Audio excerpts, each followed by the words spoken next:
कमजोरी क्या है, हम परेशान हो जाते हैं।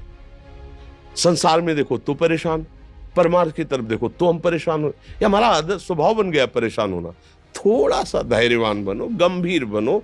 कोई भारी से भारी विपत्ति में परेशानी स्वीकार करके विपत्ति से थोड़ी निकला जाता। सुलझो, ठीक है, विपत्ति आई, समस्या आई, इसका समाधान होगा। ऐसा थोड़ी कि हमें नष्ट कर देगी। अगर अभी हमारी बड़ी हानि हो जाती है, हम कल इससे बड़ा लाभ प्राप्त कर सकते हैं। हमको एकदम बिल्कुल गंभीर रहना है, इतने कमजोर नहीं बन जाना। अब वो गए तो क्या होगा, अब वो वस्तु गई तो क्या, पद गया तो क्या होगा।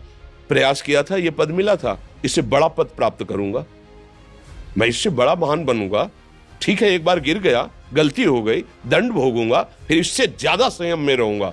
बिल्कुल मतलब एकदम फ्रेश दिमाग रखना चाहिए।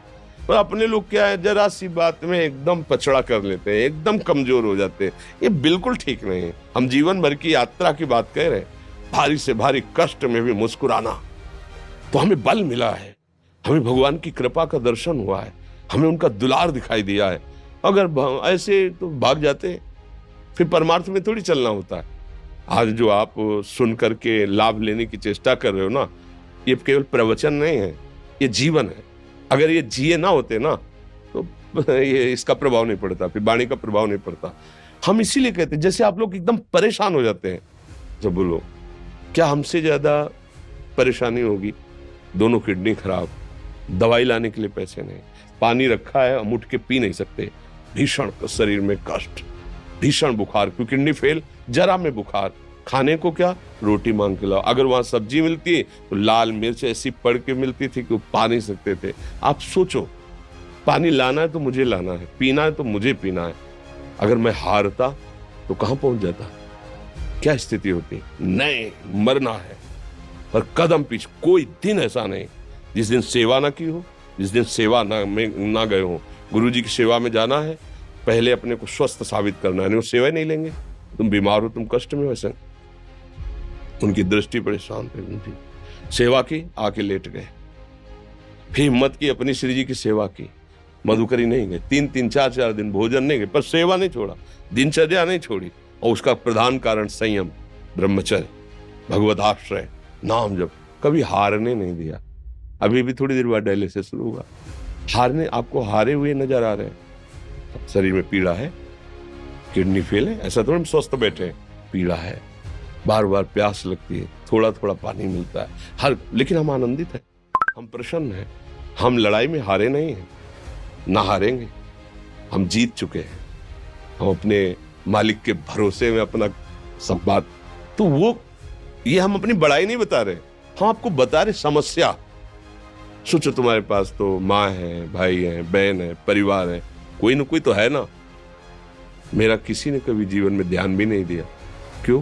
बचपन से बाबा जी बन गए, किसी से प्यार नहीं, किसी से संबंध नहीं, कोई जानकारी नहीं, हम कहाँ हैं, वो कहाँ है, किसी से कोई मतलब नहीं। अच्छा, जवान साधु कौन श्रद्धा करे?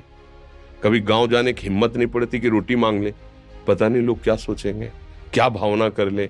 हम दरवाजे पे खड़े हैं, क्या कैसी भाव, जो हमारे सामने आकाश वृत्ति से आया यौवन अवस्था में वही पाया, अन्यथा भूखे रह गए। जब हम हर समय अपने को विवेक के द्वारा सावधान रखे तो हम कभी निराश नहीं हुए, कभी उदास नहीं हुए, कभी ऐसा नहीं लगा कि यार हम दुखी, कभी नहीं लगा।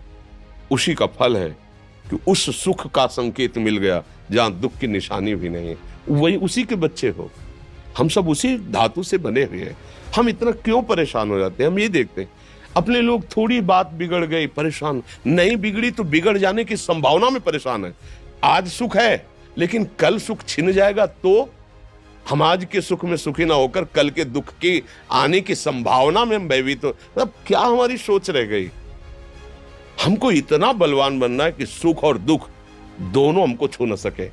भारी से भारी सुख की व्यवस्था है तो अहंकार नहीं, हर्षित होकर किसी का अपमान न करे कि हम धनी, हम पदाधिकारी, अमुक। भारी से भारी दुख आया तो हमें किसी के सहयोग की जरूरत नहीं, हम फिर अपने कदम बढ़ाएंगे, हम फिर जुड़ी हुई अपनी भावनाओं को सजाएंगे। मस्त जीवन एकदम। तुम अविनाशी के बच्चे हो। शेर का बच्चा भेड़ों के बीच में फंसकर म्यों म्यों बोल रहा है, बस अगर दहाड़ना सीख जाए तो कोई भी उसे परास्त नहीं कर सकता। ऐसे भगवद अंश, तू प्रपंच में फंसकर अपने को इतना दीन क्यों देख रहा है? तू ऐसा है कि भगवान के दिव्यास्त्र में भी ताकत नहीं तेरे को मार सके। तू अविनाशी का अविनाशी बच्चा है। विनाशी भोगों को, विनाशी शरीर को मैं मान के इतना भयभीत, इतना दुख ठीक नहीं। ये सबके लिए, केवल एक के लिए नहीं। आप समझो, आप लोग सोचते हैं हम गृहस्थ होकर भला ऐसी स्थिति कैसे। जनक जी सुखदेव जी के गुरु हैं और राजा हैं, महल है, रानियां हैं, नौकर है, चाकर। क्या सुखदेव जी जिनके शरीर में लंगोटी भी नहीं है, दिगंबर, परमहंस, परमहंस के गुरु हैं जनक जी जो राजा हैं। समझो आप ऐसा ना सोचे कि हम नौकरी कर रहे हैं, हम संसार में, हम गृहस्थ हैं, हम आध्यात्मिक की ऊंचाई पर नहीं चढ़ सकते। नहीं, आप एक सरकारी नौकरी या आप किसानी या व्यापार करते हुए आप एक अध्यात्म की ऊंचाई में चढ़ सकते हैं। और अध्यात्म ही है जो तुम्हें इस माया के दुख सुख से ऊपर उठा सकता है। दूसरा, चाहे जितनी संपत्ति आ जाए, आप सुखी नहीं हो सकते। सब देख लो, आंख खोल के देख लो। अध्यात्म ही है जो तुम्हें हर कष्ट सहकर मुस्कुराकर जीने का रास्ता बता देगा कि आप आनंदित हो जाओगे। कुछ नहीं बिगड़ा। अध्यात्म है तो कुछ नहीं बिगड़ा, अध्यात्म नहीं है तो कुछ नहीं बना।